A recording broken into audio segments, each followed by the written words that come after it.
Visakhapatnam steel ప్లాంట్కి సంబంధించి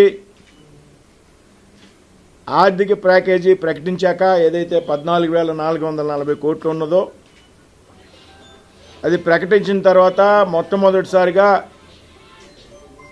నేను మా కేబినెట్ మంత్రివర్యులు పెద్దలు శ్రీ కుమారస్వామి గారితో ఇద్దరం కలిసి రేపు విశాఖ స్టీల్ ప్లాంట్కి వెళ్ళబోతా ఉన్నాం. ఏదైతే ప్లాంట్ని సందర్శించడం ద్వారా ఈ ప్యాకేజీ అనంతరం ఏ విధంగా స్టీల్ ప్లాంట్ను పరిరక్షించుకోవడానికి ముందుకు వెళ్ళాలనేటువంటి విషయం మీద అక్కడ ఉన్నటువంటి ప్లాంట్కి సంబంధించి యాజమాన్యం కానివ్వండి, ఉద్యోగస్తులు కానివ్వండి, కార్మిక సోదరుల యొక్క సలహాలు తీసుకోవడానికి, వారితో సంప్రదింపులు జరగడానికి మేము విశాఖపట్నం వెళ్ళడం జరుగుతూ ఉంది. ఏదైతే నరేంద్ర మోడీ గారు సంకల్పం కారణంగా ఆర్థిక మంత్రి నిర్మలా సీతారామన్ గారు, రాష్ట్ర ముఖ్యమంత్రి చంద్రబాబు నాయుడు గారు, కుమారస్వామి గారుల ఉక్కు పట్టుదల కారణంగా ఈ ప్యాకేజీ సాధ్యమైంది అనేటువంటి విషయాన్ని నేను మరొకసారి చెప్తూ ఉన్నా. విశాఖ ఉక్కు కర్మాగారం యొక్క ప్రయోజనాలను పరిరక్షించడం మా యొక్క ధ్యేయంగా మేము భావిస్తూ ఉన్నాం. అయితే ఎన్నికల అనంతరం మేము మంత్రులుగా నేను, కుమారస్వామి గారు బాధ్యతలు స్వీకరించాక విశాఖపట్నం ఉక్కు ప్లాంట్ను పరిరక్షించడం మా యొక్క బాధ్యత అని చెప్పడమే కాకుండా గత అనేక సంవత్సరాలుగా ఏ ఒక్క ఉక్కు శాఖ మంత్రిగా విశాఖపట్నం ప్లాంట్ను సందర్శించి దాని యొక్క పరిస్థితులను తెలుసుకునేటువంటి ప్రయత్నం చేయలేదనేటువంటి విషయం కూడా మనం గమనించి కుమారస్వామి గారు నేను ప్లాంట్ను సందర్శించి ఒక రాత్రి అక్కడ బస చేయడమే కాకుండా అన్ని వర్గాల వారితో, యాజమాన్యంతో, ఉద్యోగస్తులతో, కార్మిక సంఘాల నాయకులతో, కార్మికులతో, వారి కుటుంబాలతో అందరితో కూడా చర్చించడం, మాట్లాడడం, ఒక భరోసా ఇవ్వడం జరిగింది. అయితే ఈ విధంగా ఏదైతే కార్మికుల యొక్క భావోద్వేగం ఉన్నదో, ప్లాంట్ మీద వారికి ఉన్నటువంటి మమకారం ఏదైతే ఉన్నదో, అనేక సంవత్సరాలుగా వారికి ప్లాంట్తో ఉన్నటువంటి అనుబంధం ఏదైతే ఉన్నదో అది కాపాడడం మా యొక్క అందరి బాధ్యతగా మేమైతే భావించాం. అందులో భాగంగానే ఈవేళ అత్యంత కష్టమైనటువంటి పరిస్థితుల్లో కూడా ప్రభుత్వంలోని పెద్దల్ని ఒప్పించి నచ్చచెప్పడం ద్వారా ఈ ప్యాకేజీ మేము తీసుకురావడం జరిగింది అనేటువంటి విషయాన్ని ఈ సందర్భంగా నేను ప్రస్తావిస్తూ ఉన్నా. ఏదైతే కేంద్ర ప్రభుత్వం ప్రకటించినటువంటి ప్యాకేజీ ద్వారా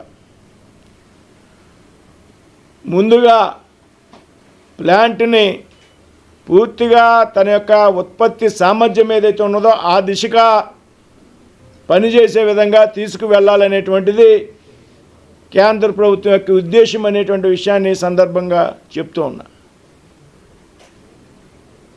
ఏదైతే ఈవేళ కేంద్ర ప్రభుత్వం ప్రకటించినటువంటి ప్యాకేజీ ఆధారంగా ప్లాంట్ను నష్టాలను పూడ్చుకొని రాబోయేటువంటి సంవత్సరాల్లో లాభాల బాట నడిచే విధంగా మన అందరూ కూడా కృషి చేయాలి. ముఖ్యంగా అక్కడ ఉన్నటువంటి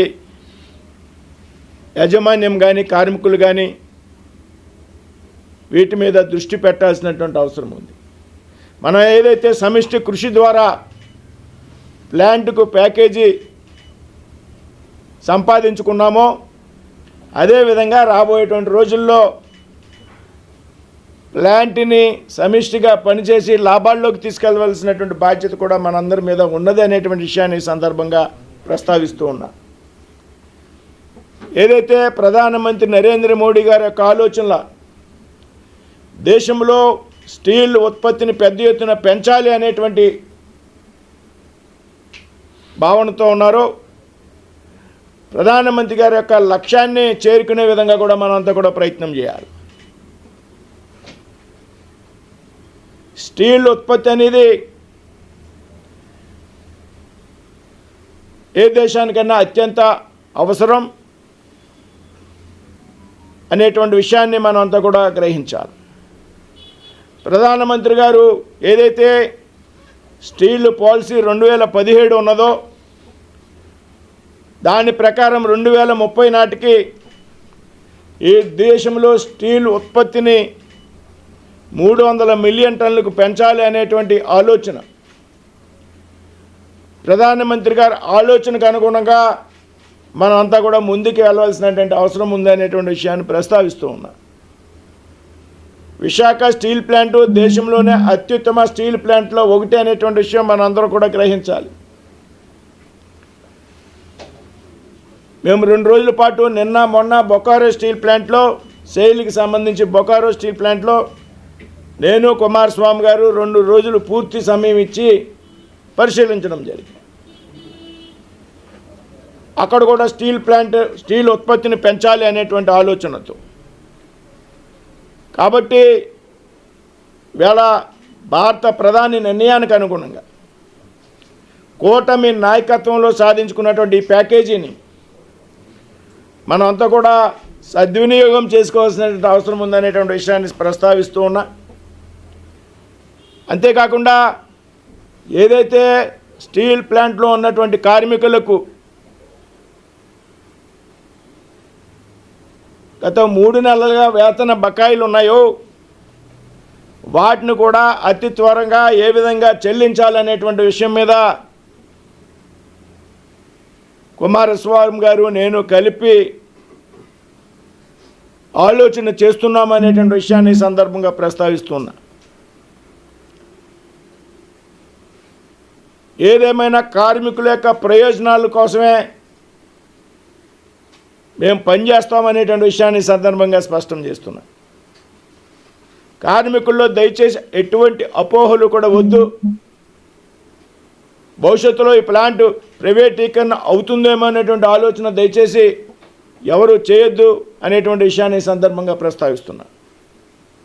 మీ యొక్క భాగోద్వేగం మాకు తెలుసు.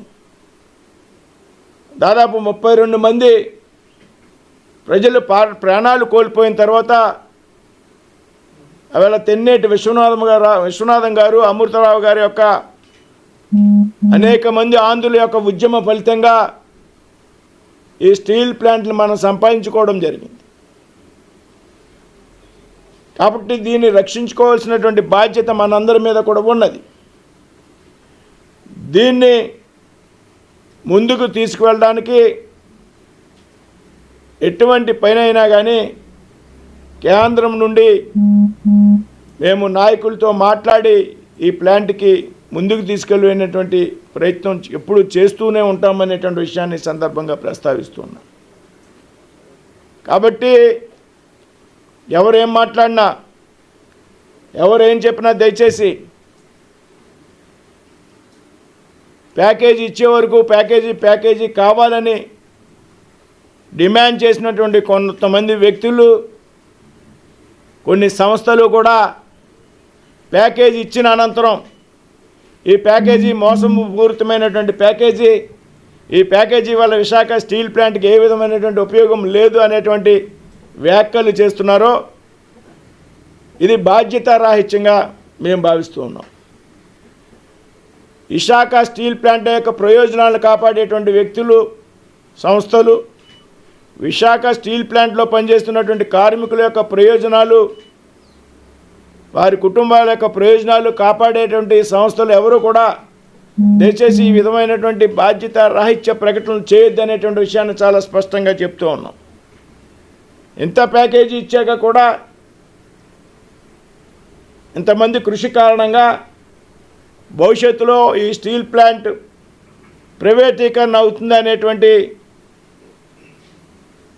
ఒక ప్రచారం ఏదైతే ఉందో ఆ ప్రచారాన్ని దయచేసి ఎవరు నమ్మొద్దు అనేటువంటి విషయాన్ని కూడా ఈ సందర్భంగా స్పష్టం చేస్తున్నాం.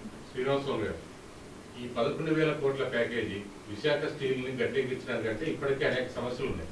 బకాయిలు కానీ, విశాఖ స్టీల్ ప్లాంట్కి ముడి ఖనిజాలు కేటాయించడం కానీ ఆ సంస్థ వివిధ సంస్థలకు చెల్లించాల్సినటువంటి అప్పులు కానీ ఇవన్నీ కూడా భారీ స్థాయిలో ఉన్నాయి. ఈ 11,000 కోట్ల రూపాయల ప్యాకేజీ ఏ రకంగా విశాఖ స్టీల్ ప్లాంట్ పరిరక్షణకు ఉపయోగపడుతుంది? ఒకటి. రెండు, భవిష్యత్తులో పెట్టుబడుల ఉపసంహరణ కొనసాగదు ఈ ప్రత్యేక ప్యాకేజీ ద్వారా అనేటువంటి స్పష్టమైనటువంటి సందేశం మీరు ఇవ్వగలుగుతారు? మీరు చెప్తున్నాను, మీ దానికి వస్తున్నాను సార్. విశాఖ స్టీల్ ప్లాంట్కి 11,440 కోట్లు ప్యాకేజీ ఏ విధంగా సరిపోతుంది? 35,000 కోట్లు బాకీలు ఉన్నాయనేటువంటి మీరు ప్రస్తావించినటువంటి అంశం ఏదైతే ఉన్నదో వాస్తవం. 35,000 కోట్లు బకాయిలు ఉన్నాయనేటువంటి వాటి వాస్తవం. ఏదైతే బ్యాంకులకు 18,000 కోట్లు సుమారు, అదేవిధంగా ఎవరైతే మెటీరియల్ సప్లై చేసినటువంటి సప్లైదారులు ఉన్నారో వారికి 17,000 కోట్లు సుమారుగా బాకీ ఉన్నటువంటి విషయం మనందరికీ కూడా తెలుసు. అయితే ఏదైనా సంస్థ ఈ విధంగా నష్టాల్లో ఉన్నప్పుడు 35,000 బాకీలు ఉన్నప్పుడు 35,000 కేంద్రం ఒకేసారి ప్రకటిస్తేనే ఈ సంస్థకు ప్రయోజనం ఉంటుంది అనేటువంటి ఆలోచన ఏదైతే ఉందో అది సరైనటువంటి ఆలోచన కాదు అనేటువంటి విషయాన్ని సందర్భంగా ప్రస్తావిస్తున్నా. కేంద్ర ప్రభుత్వం మొట్టమొదటిసారిగా తన వంతు ప్రయత్నంగా ఒక ప్యాకేజ్ ఇవ్వడం జరిగింది. ముందు ఈ ప్యాకేజీ ఆధారంగా స్టీల్ ప్లాంట్ గాడిలో పడే విధంగా మనం ప్రయత్నం చేయాలి. పూర్తి రెండో బిఎఫ్లో బ్లాస్ట్ ఫర్నేస్లో కూడా ఇవాళ ఉత్పత్తి జరగడంలే, మూడోలో బ్లాస్ట్ ఫర్నేస్లో ఉత్పత్తి ప్రారంభం కాలే. ఇవాళ ఈ ప్యాకేజీ ఆధారంగా 2-3 బ్లాస్ట్ ఫర్నేస్లు కూడా పూర్తిగా పనిచేసి ఏదైతే 7.3 మిలియన్ టన్నులు ఉత్పత్తి సామర్థ్యం ఉన్నదో దాన్ని చేరుకోవడం ద్వారా నష్టాలు పూడ్చుకోవాలనేటువంటి ఆలోచన ఈ సందర్భంగా చేయాలి. ప్లాంట్ గాడిలో పడ్డాక కేంద్ర ప్రభుత్వం మరొకసారి ఏ విధంగా సహాయం చేయాలనేటువంటి ఆలోచన మీద తప్పనిసరిగా ప్రయత్నం చేస్తుంది. సో బకాయిల విషయంలో బకాయిలన్నీ ఏకబిగిన ఒకేసారి చెల్లించాలనేటువంటి ఆలోచన కూడా మనం పెట్టుకోవాల్సినటువంటి అవసరం లేదు. ఏదైతే వాయిదాల వారిని బ్యాంకర్స్ని కొంత టైం తీసుకుని కేంద్ర ప్రభుత్వం మాట్లాడి బ్యాంకర్స్తో గతంలో కుమారస్వామి గారు నేను సమావేశం అవ్వడం జరిగింది. వంతుల వారి యొక్క బకాయిని చెల్లించడం ద్వారా, అదేవిధంగా సప్లైదార్స్కి వెళ్ళవలసినటువంటి బకాయిల్లో కొంత మొత్తాన్ని చెల్లించడం ద్వారా తిరిగి ప్లాంట్ని మనం సాఫీగా నడిచే విధంగా చేయడం మన మొట్టమొదటి ఆలోచన.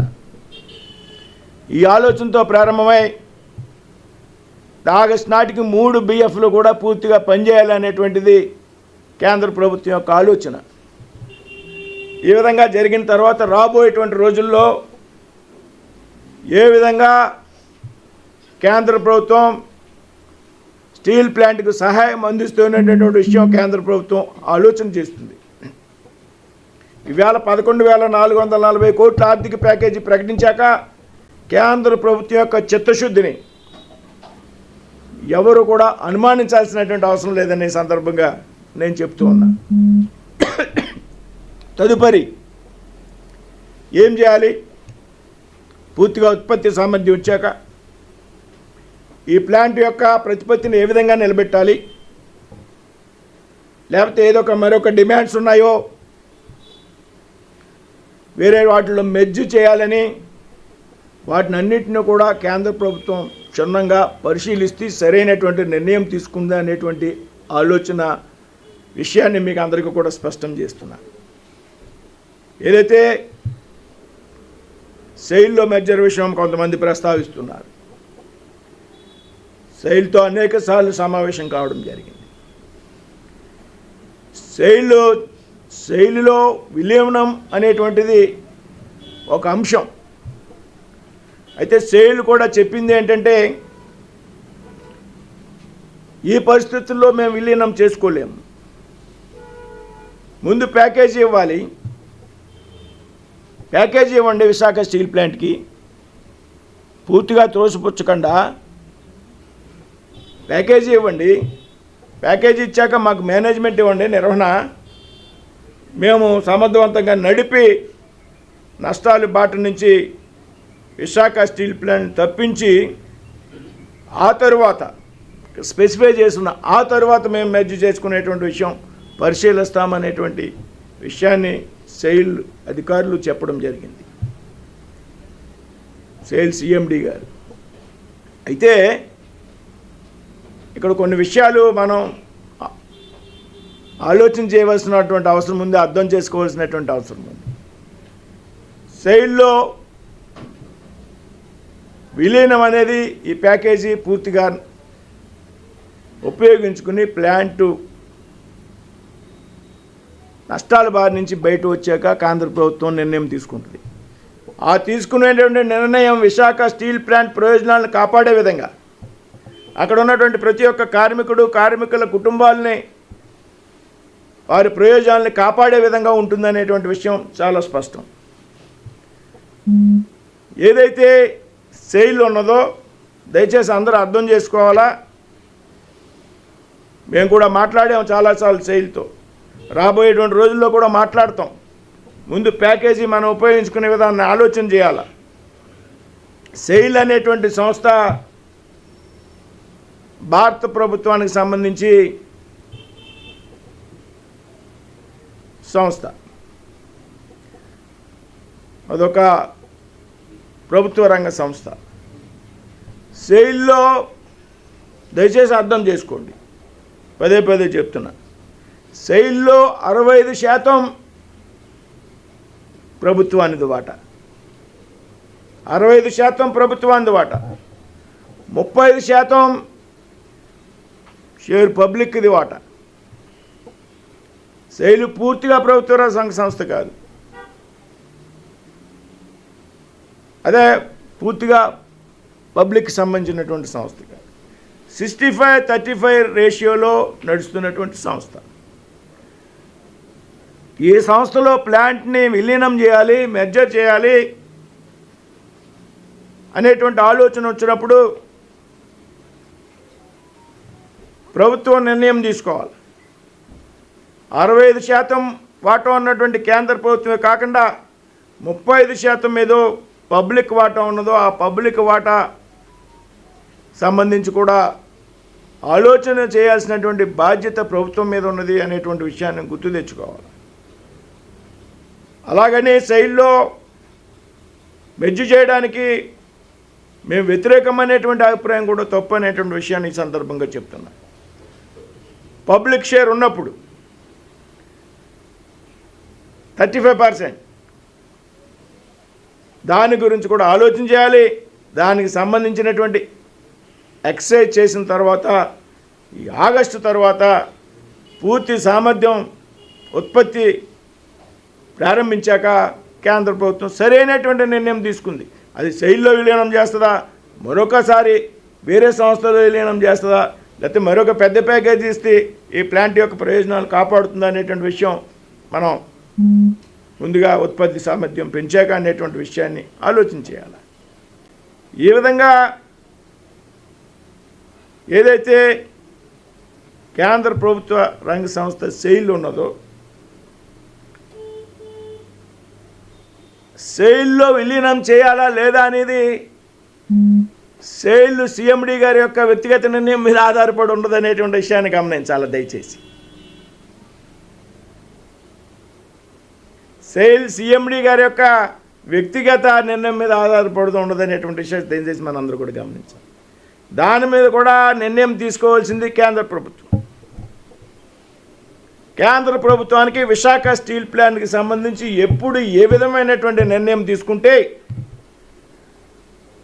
ప్లాంట్ పరిరక్షించబడుతుందో, కార్మికుల యొక్క ప్రయోజనాలు పరిరక్షించబడతాయో అనేటువంటి విషయం మీద కేంద్ర ప్రభుత్వానికి ఏదైతే కుమారస్వామి గారికి మా యొక్క క్యాబినెట్ మంత్రి ఫైనాన్స్ మినిస్టర్ అయినటువంటి సీతారామన్ గారికి, చంద్రబాబు నాయుడు గారికి, నాకు అందరికీ ఒక ఆలోచన ఉంది. కాబట్టి మరొకసారి విజ్ఞప్తి చేస్తున్నా, మేము గతంలో ఒకసారి సందర్శించడం జరిగింది. ప్లాంట్లో ఒక పరిస్థితులను అవగాహన చేసుకున్నాం, అర్థం చేసుకున్నాం. ఇటువంటి ప్లాంట్ దేశంలోనే లేదు. ఇది దేశంలో ఉన్నటువంటి స్టీల్ ప్లాంట్లో ఒక అత్యుత్తమమైనటువంటి ప్లాంట్ కాబట్టి దీన్ని కాపాడాలి అనేటువంటి నిర్ణయానికి ఆ రోజున పర్యటన చేసిన రోజున రావడం జరిగింది. అందులో భాగంగా ఇవాళ ప్యాకేజీని సాధించడం జరిగింది. ఈ ప్యాకేజీ సాధించడంలో ఒక ఆంధ్రుడిగా